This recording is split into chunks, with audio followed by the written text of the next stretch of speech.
Hello students, today we are going to start a new chapter from your textbook Honeydew.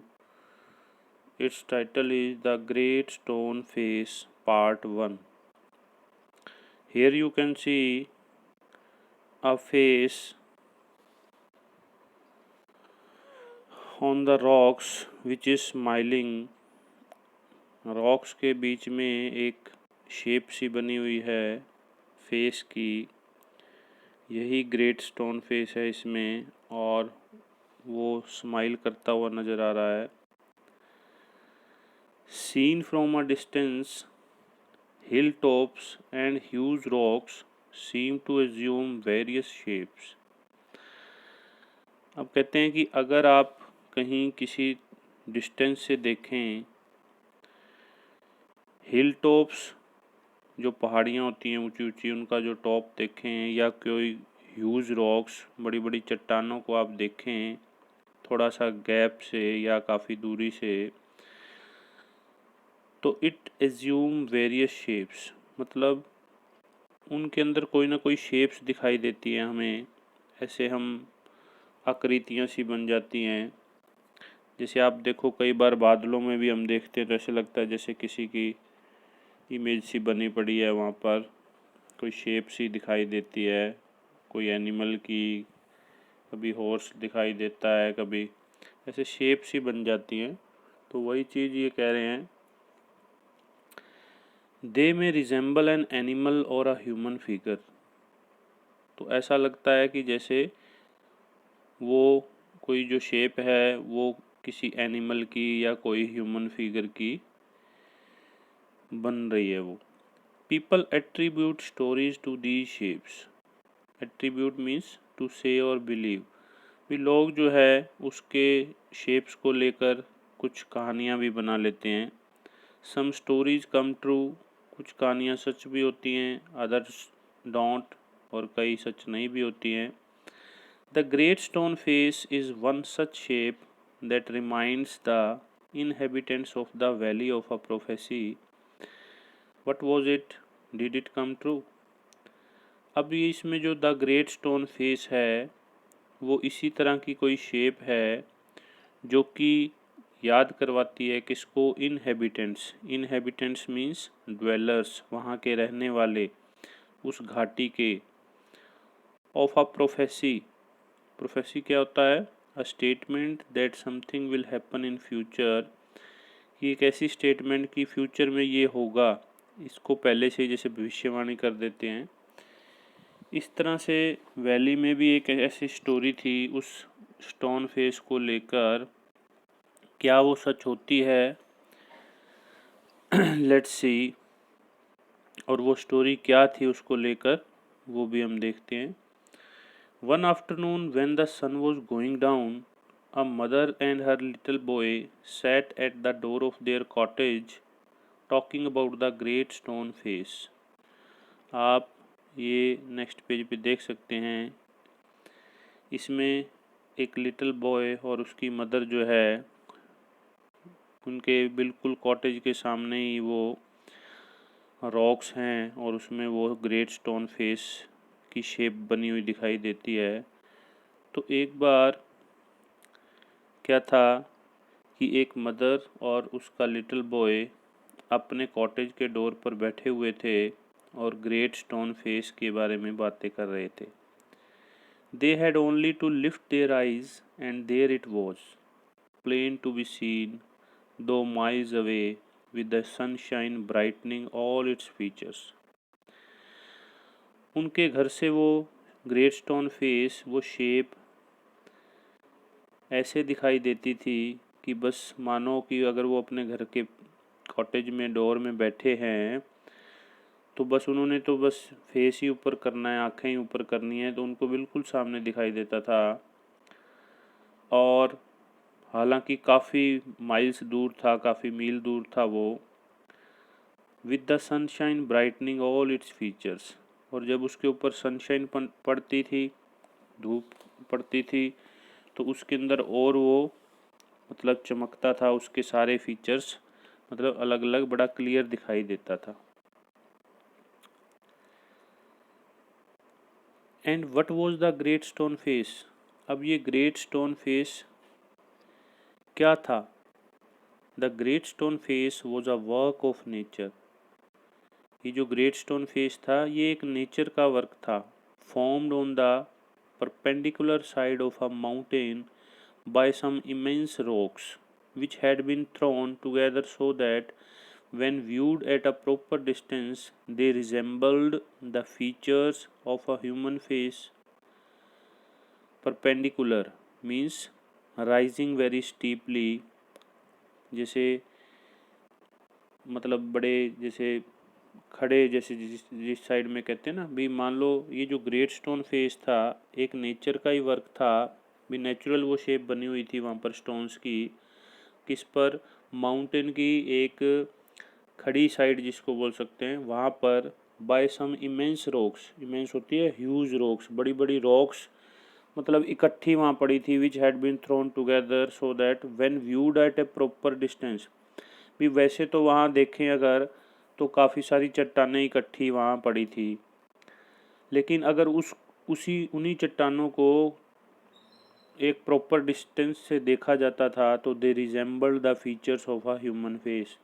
तो ऐसा लगता था जैसे ह्यूमन फेस की शेप बन रही है। कहने का मतलब वैसे तो अगर आप पास जाके देखोगे तो आपको लगेगा यहाँ तो सब रॉक्स ही पड़ी हैं, चट्टानें हैं, लेकिन अगर उसको एक प्रॉपर डिस्टेंस से दूर जाके कहीं देखें तो ऐसे लगता था अरे यहाँ ये तो कोई ह्यूमन फेस की शेप बन रही है यहाँ पर। If the spectator approach too near, भी अगर कोई देखने वाला पास जाकर देखता था तो ही lost the outline of the enormous face। enormous means very big face, जो कि एक दूर से एक बड़ा फेस दिखाई देता था। अगर कोई स्पेक्टेटर देखने वाला पास जाकर उसको देखता था तो वो आउटलाइंस यानी कि वो जो फेस की जो शेप बनती थी, आउटलाइंस ही बनती थी, वो दिखाई नहीं देती थी अगर पास से जाके देखो। And could see only a heap of gigantic rocks piled one upon N other. वहाँ जाके तो ऐसे दिखाई देता था, gigantic means immense, immense means वही ह्यूज कि बड़ी बड़ी चट्टानें एक दूसरे के ऊपर रखी हुई हैं, पास जाके तो ऐसे दिखाई देता था, piled one upon N other, एक दूसरे के ऊपर ढेर लगा हुआ जैसे। But seen from a distance, लेकिन एक दूरी से जाकर देखते थे, the clouds clustering about it. Clustering means gathering. तो अगर कहीं दूरी से जाकर देखें हम एक प्रॉपर डिस्टेंस से तो ऐसा लगता था क्लाउड्स जो है वो गैदर इकट्ठे हो गए थे। The great stone face seemed positively to be alive, और उसके अंदर एक ग्रेट स्टोन फेस नज़र दिखाई देता था, अलाइव हो जाता था, जैसे जिंदा हो जाता था। It was the belief of many people that the valley owed much of its fertility to the benign face that was continually beaming over it. Benign means kind और gentle.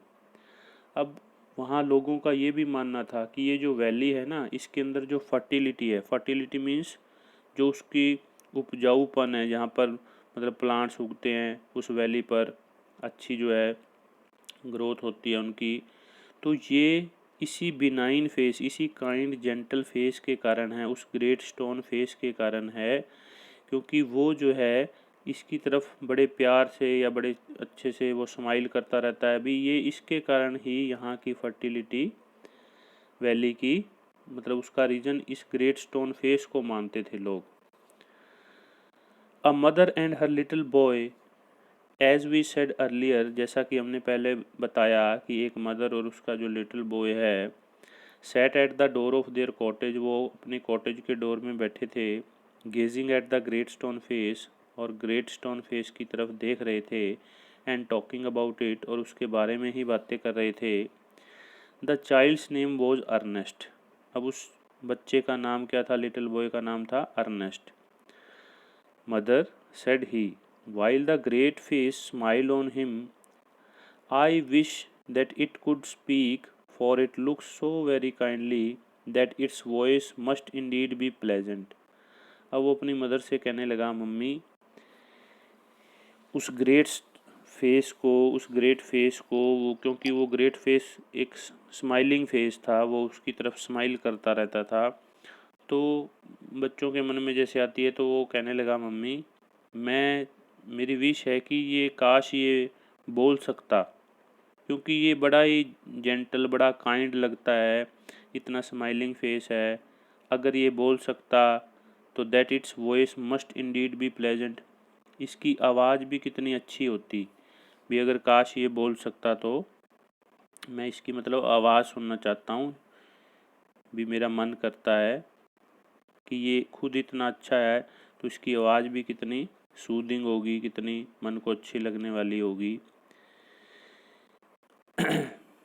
If I ever see a man with such a face I should love him very much. और अगर मेरे को इसी तरह का कोई आदमी वास्तव में देखने को मिल जाए तो मतलब मेरे को तो वो बहुत ही अच्छा लगेगा। अब उसकी मदर ने क्या कहा, if an old prophecy should come to pass, answered his mother, we may see a man sometime with exactly such a face as that।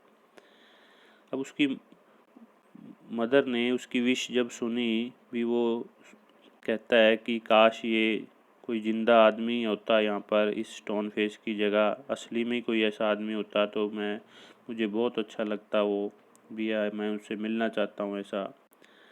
तो उसकी मदर ने क्या कहा, कहती है इसके पीछे एक प्रोफेसी भी है। प्रोफेसी क्या भी, एक ऐसी स्टेटमेंट जो फ्यूचर में मतलब ये चीज़ होगी।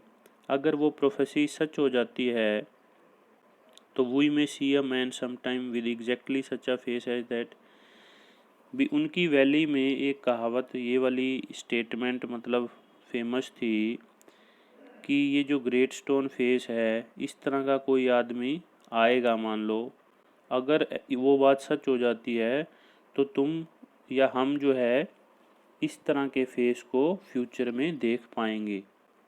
What prophecy do you mean dear mother, भी मम्मा वो प्रोफेसी क्या है, वो पूछ रहा है। ईगरली इंक्वायर्ड अर्नेस्ट, अर्नेस्ट ने बड़ा उत्सुकता से पूछा। Please tell me about it, मुझे वो प्रोफेसी बताओ क्या है, क्या घोषणा हुई है, क्या भविष्यवाणी हुई है। So his mother told him a story that her own mother had told her. अब उसकी मम्मा ने उसको एक कहानी सुनाई जो कि उसकी मदर की भी मदर ने उसको सुनाई थी। When she herself was younger than little Ernest, और वो उसकी मदर अर्नेस्ट से भी छोटी थी। That at some future day, और उन्होंने क्या कहानी सुनाई थी कि कभी फ्यूचर में a child should be born, एक ऐसा चाइल्ड यहाँ पर पैदा होगा नियर हेयर, यहाँ आसपास वैली के, who was destined to become the greatest and the noblest person of his time and whose face in manhood should bear an exact resemblance to the great stone face। अब उसकी mother ने वो कहानी बताई कि कहते जब मैं छोटी थी और मेरी मदर मुझे एक कहानी सुनाती थी, उस कहानी के हिसाब से उन्होंने कहा था कि यहाँ इस घाटी के आसपास कोई एक ऐसा बच्चा पैदा होगा जो कि बड़ा ही ग्रेटेस्ट और नोबलेस्ट पर्सन होगा, बड़ा नोबल जैसे जेंटल होते हैं ऐसा पर्सन होगा अपने टाइम का, और जिसका फेस जो है in manhood should bear an exact resemblance to the great stone face, और जब वो बड़ा होगा तो उसका फेस इस ग्रेट स्टोन फेस की तरह बिल्कुल एग्जैक्ट मिलता जुलता होगा। Many still had faith in this old prophecy, कई लोगों का मानना है कि ये प्रोफेसी जो है ये भविष्यवाणी सच होगी। But others took it to be nothing but idle talk, और कईयों का ये भी मानना है कि ये तो खाली ऐसे बातें हैं, मतलब ये तो व्यर्थ की बातें हैं भी, ये नहीं होगा। At all events the great man of the prophecy had not yet appeared, लेकिन अभी तक वो भविष्यवाणी कोई सच नहीं हुई है, ऐसा कोई फेस आया नहीं है ग्रेट मैन जो है। ओ मदर क्राइड अर्नेस्ट, अब उनकी बात सुन के अर्नेस्ट को क्या लगा, clapping his hands above his head, I do hope that I shall live to see him. अब वो बच्चा क्या कहने लगा, अर्नेस्ट क्या कहने लगा क्लैपिंग करके, कहता है काश मेरे होते होते, यानी कि मैं जब जिंदा हूँ ना, मैं उसको काश देख पाऊँ भी, उससे पहले वो आ जाए। His mother was an affectionate and thoughtful women. उसकी मदर जो है मतलब एक बड़ी अफेक्शनेट, यानी कि जो लविंग होती है, और थॉटफुल वूमेन मतलब कोई बात करती थी तो वो सोच के करती थी जैसे। तो it was proper she thought not to discourage the fanciful hopes of her little boy.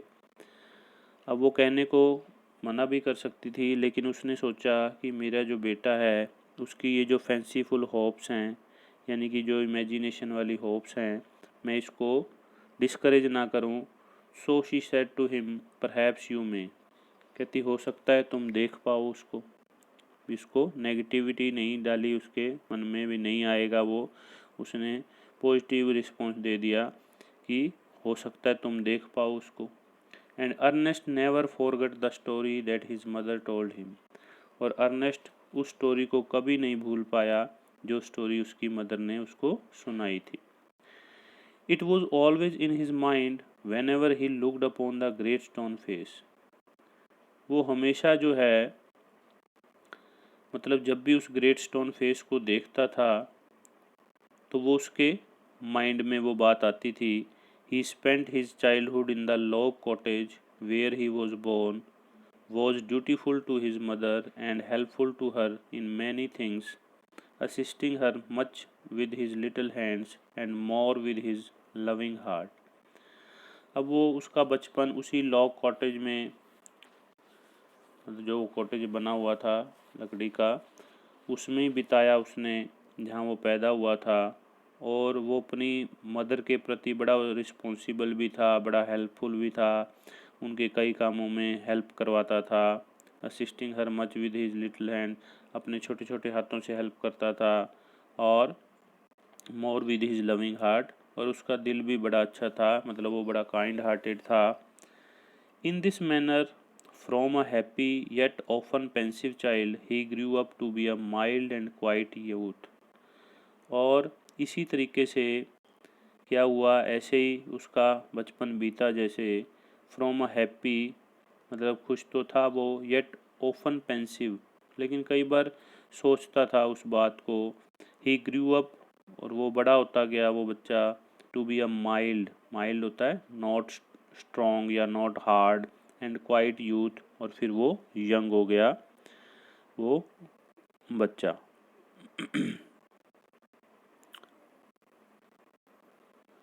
Ernest had no teacher. अब अर्नेस्ट का कोई टीचर नहीं था वहाँ पर वैली में कोई। But the great stone face became one two him, क्योंकि वो उसको ही निहारता रहता था दूर से, उस ग्रेट स्टोन फेस को देखता रहता था, तो वही उसका टीचर बन गया था। When the work of the day was over, जब वो अपना दिन का वर्क जो भी कर लेता था, he would gauge at it for hours, घंटों उसको देखता रहता था ग्रेट स्टोन फेस को। until he began to imagine that those vast features recognized him and gave him a smile of kindness and encouragement. और धीरे धीरे मान लो हम किसी चीज़ को देखते रहते हैं तो उसकी इमेजिनेशन जो है उसके अंदर मतलब ये चीज़ें आने लग गई कि जैसे वो ग्रेट स्टोन फेस उसको पहचानने लगा है, या उसकी तरफ बड़ी काइंडनेस की स्माइल देता रहता है, या उसको एनकरेजमेंट मिलती है उसको देख देख कर। About this time, there went a rumor throughout the valley that the great man who was to bear a resemblance to the great stone face had appeared at last. इतने में गांव में एक र्यूमर, एक अफवाह फैल गई कि वो जो ग्रेट मैन है जिसका चेहरा ग्रेट स्टोन फेस से मिलता जुलता है, वो एट लास्ट आ गया है। जिसकी मतलब एक प्रोफेसी थी ना अभी, फ्यूचर में इस ग्रेट स्टोन फेस जैसा एक वास्तव में कोई आदमी आएगा। तो गांव में एक र्यूमर फैल गई कि वो आदमी आ गया है। It seems that many years before a young man had left the valley and settled at a distant seaport. अब ऐसा माना जाता था भी कई साल पहले यहीं से एक यंग मैन जो है वैली को छोड़ कर गया था और वो दूर सी पोर्ट पर कहीं सेटल हो गया था। Gathergold which was his name, उसका नाम भी बताया गया Gathergold, had set up as a shopkeeper and being sharp in business matters had become so very rich that it would have taken him 100 years only to count his wealth. अब उसके बारे में क्या कहा जाता था, एक तो उसका नाम बताया, वो जो आदमी आने वाला था जिसको कह रहे थे भी सारे ग्रेट स्टोन फेस की तरह उसकी रिजेम्बलेंस है, और वो एट लास्ट पहले यहीं रहता था और अब वापसी यहीं आ रहा है वैली में। उसका नाम गैदर गोल्ड था और had set up as a shopkeeper, वो एक शॉपकीपर की तरह मतलब सेटल्ड हो गया था कहीं। और being sharp in business matters, भी उसका बिजनेस में बड़ा शार्प माइंडेड था, और वो इतना रिच हो गया था that it would have taken him 100 years, उसको 100 साल लग जाएंगे अपना पैसा गिनने में, मतलब वो इतना अमीर हो गया था। In time he thought of his native valley, और अब क्योंकि उसके पास अब इतना पैसा था, अब उसने सोचा भी मैं वापस अपनी नेटिव होता है जहाँ पर उसका बर्थ हुआ था, तो इस वैली में ही वो गया होगा, तो इस वैली में उसका बर्थ हुआ था, तो उसने अपने लास्ट टाइम में सोचा decided to go back there and end his days where he had been born, और उसने सोचा है गैदर गोल्ड ने कि वो जहाँ उसका बचपन, जहाँ उसका बर्थ हुआ था, अपना लास्ट टाइम भी वो वहीं बिताएगा, इसलिए वो वापस आ रहा था। ऐसा र्यूमर मतलब फैल गया वहाँ पर गांव में। Ernest had been deeply stirred by the idea that the great man, the noble man, the man of prophecy, after so many ages of delay, was at length to be seen in his native valley. अब Ernest भी wait कर रहा था उस चीज़ की, क्योंकि वो भी चाहता था कि काश ये फेस जो है उसको लाइव दिखाई दे, वो उसको बहुत अच्छा लगेगा। तो अर्नेस्ट जो है स्टिर्ड मीन्स मूव्ड, वो इस बात को सोचकर बड़ा मतलब प्रभावी था अंदर से, दैट द ग्रेट मैन, वो ग्रेट मैन, नोबल मैन, वो मैन ऑफ प्रोफेसी जो भविष्यवाणी में जिस आदमी की बात थी, after so many ages of delay, इतनी सदियों बाद आ रहा था, was at length to be seen, अब तो कुछ ही दूरी पर रह गई था, क्योंकि वो अपनी नेटिव वैली में यहीं आ रहा था, तो वो यानी कि उसको जल्दी देख पाएगा, उसको भी क्यूरियोसिटी थी। While the boy was still gazing up the valley one day and imagining that the great stone face returning his gaze, the noise of wheels was heard and a crowd of people cried. अब वो जब लड़का अभी valley की तरफ एक दिन देख रहा था और ग्रेट स्टोन फेस को इमेजिन कर रहा था, returned his gaze the noise of wheels, इतने में क्या हुआ कि पहियों की आवाज़ आई, कोई यानी कि गाड़ी की आवाज़ आई, and a crowd of people cried, और लोगों की भीड़ चिल्लाने लगी, here comes the great mister Gather Gold, कि मिस्टर गैदर गोल्ड आ गए हैं, वो आदमी जो प्रोफेसी में जिसको कहा गया था अभी ग्रेट स्टोन फेस की तरह रिजेंबल करता है, वो आ गया है एट लास्ट।